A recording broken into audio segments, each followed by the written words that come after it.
Welcome to 1% Literasi. Asal-muasal dolar Amerika Serikat jadi acuan nilai tukar mata uang dunia. Jauh sebelum tahun 1944, negara-negara di dunia lebih memilih emas ketimbang uang kertas sebagai alat ukur dalam perdagangan bilateral maupun multilateral.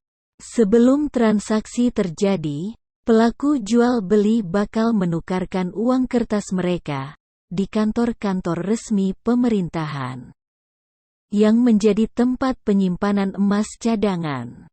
Sistem ini lazim dikenal dengan nama gold standard. Keuntungan dari menggunakan emas sebagai alat tukar perdagangan memang banyak.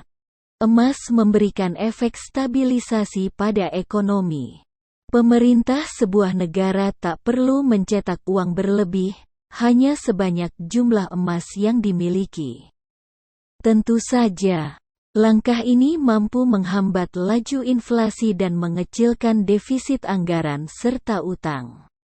Emas juga membuat sebuah negara menjadi lebih produktif ketika mereka lebih sering melakukan perdagangan, atau dalam hal ini mengekspor, maka emas yang didapat akan semakin banyak.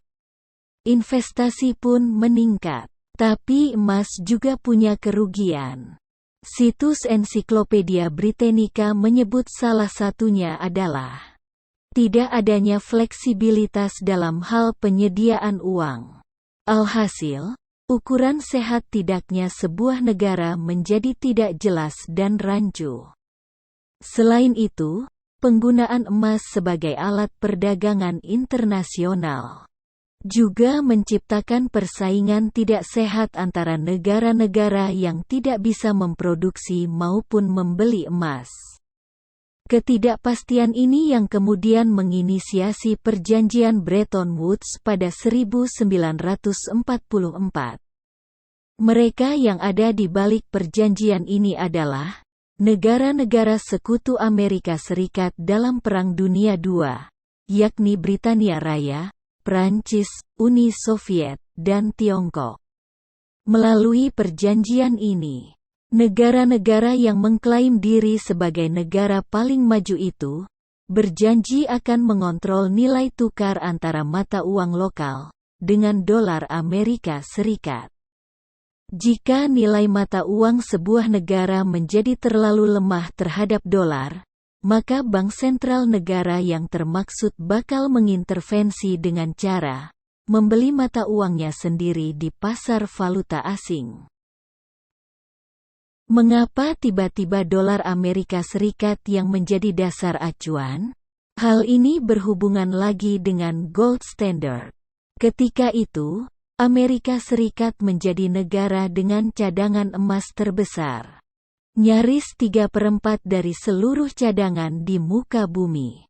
Sementara itu, tak ada satupun negara yang memiliki uang lebih banyak, atau paling tidak setara dengan semua emas yang dimiliki Amerika Serikat.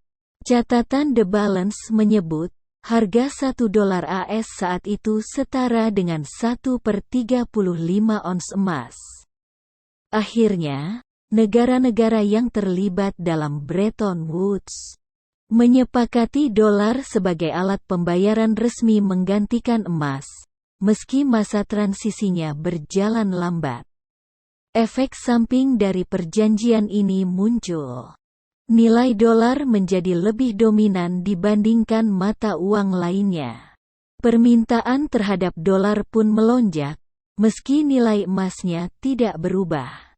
Perbedaan nilai inilah yang perlahan menjadi cikal dari runtuhnya Bretton Woods.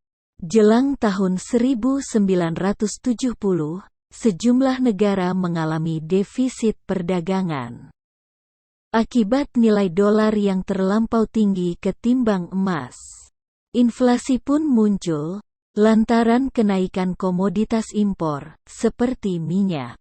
Tuntutan kepada Amerika Serikat untuk menaikkan harga emas sesuai dengan nilai dolar yang dimiliki sejumlah negara pun memuncak. Tahun 1971, Presiden Amerika Serikat Richard Nixon membatalkan kebijakan penukaran emas dengan dolar. Kebijakan ini dikenal dengan nama Nixon Scope. Akan tetapi, kebijakan itu sudah terlanjur membuat dolar ada di mana-mana.